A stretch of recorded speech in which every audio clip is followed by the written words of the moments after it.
cha, cha, cha, Igbo kwenu, owe. Cha, cha, cha, Igbo kwenu, owe. Cha, cha, cha, Igbo kwenu, owe. Abia kwenu, owe. Anambra kwenu, owe. Ebonyi kwenu, owe.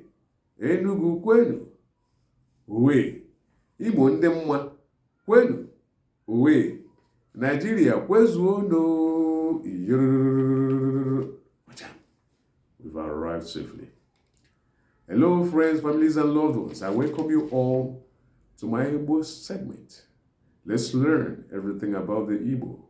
I am your regular host, Mazi B.O., a full-fledged Igbo song and teacher of Igbo language, culture and traditions, including general issues that affect our lives in society, the lives of the Igbo and the lives of the non-Igbo. Today we're going to continue from where we stopped on the topic, Igbo names of animals, birds, insects, and other creatures. Okay, so let's start from where we stopped the last time we were here. All right, there's something that's called tsetse-fly. Tsetse-fly. T-S-E-T-S-E-F-L-Y.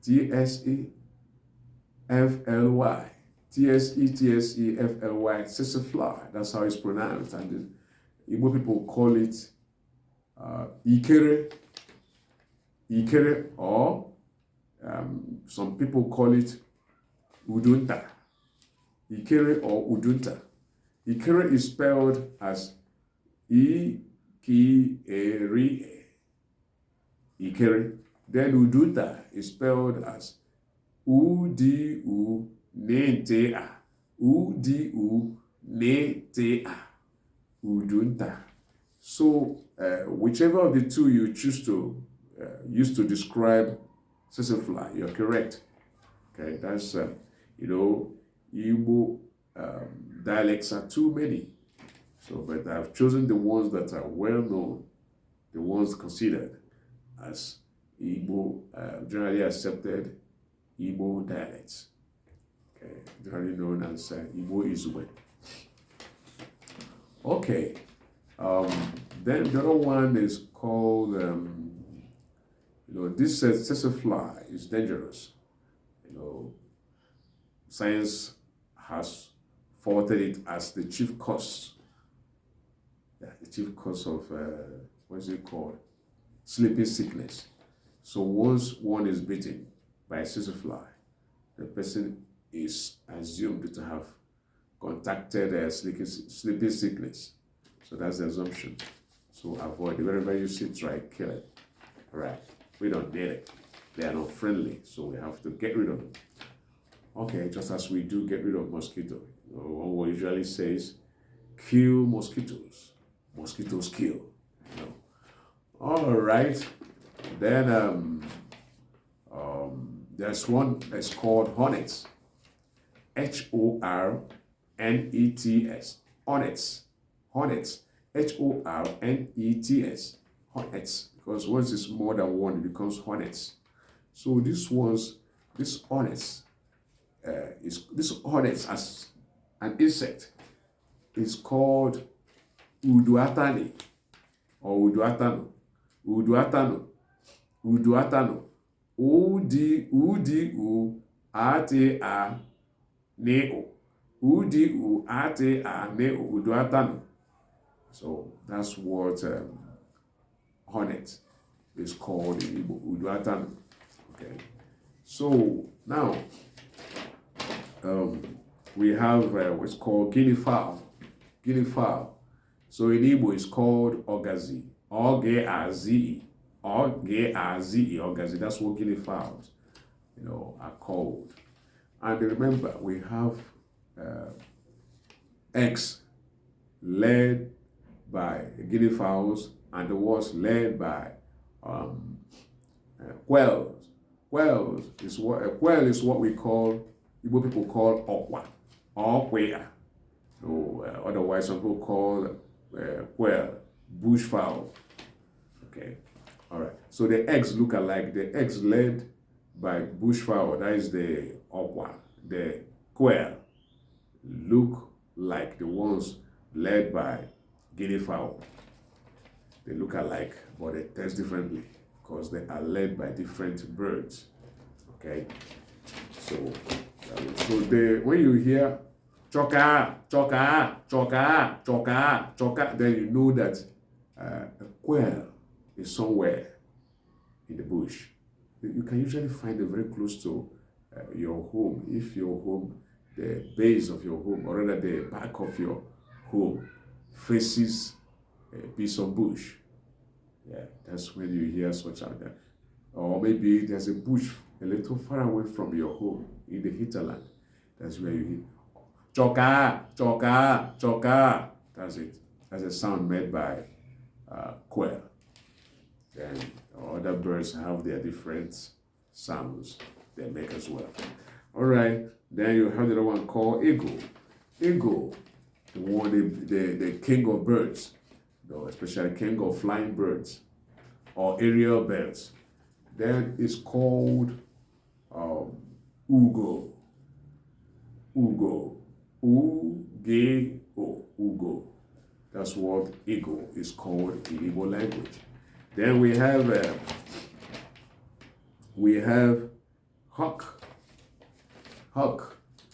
Then what we call hawk is agonkwo. Some Igbos call it a wo, or you can call it agonkwo, which is the central Igbo for hawk. Hawk spelled as H-A-W-K. So the Igbo name is agonkwo. A-G-O. Negweo. A-G-O. Negweo. I told you, a few minutes ago that some Igbo call it Ngwo, which is spelled as Negweo. Ngwo. Okay. Then another one is kite. Kite. K-I-T-E. Then the Igbo call kite Egbe. Egbe.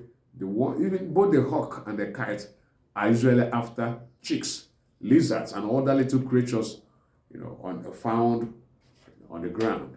They usually target such creatures from there up in the air as they are flying. They will now come down, make away with that creature. The creature is gone forever. Unless they are the mothers of some mother hens are very strong. They can fight the hawks and kites and get their birds or get their chicks back from them in few occasions.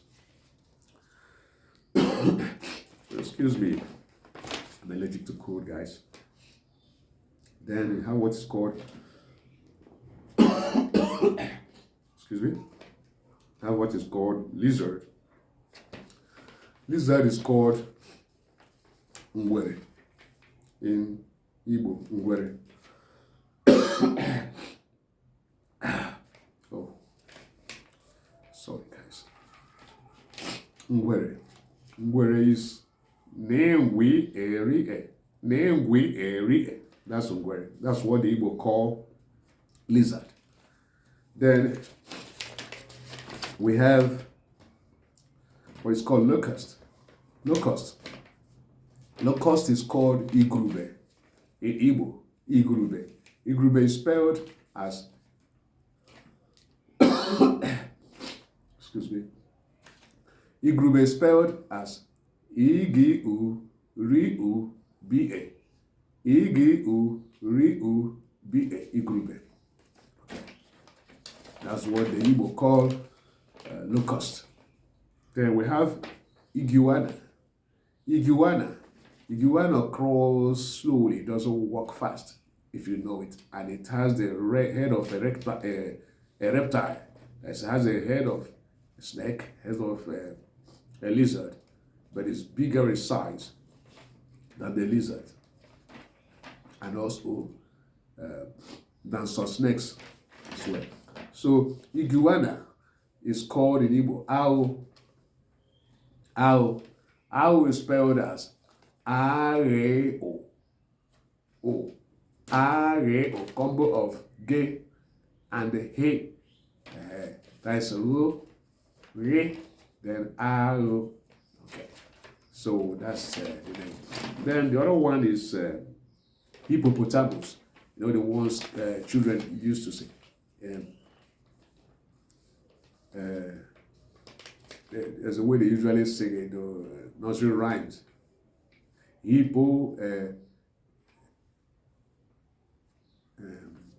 Anyway, hippopotamus is called Enyimiri because hippopotamus don't live on the ground, they live in waters. So they are called Enyimiri. Okay. Hippo, father hip, father hip.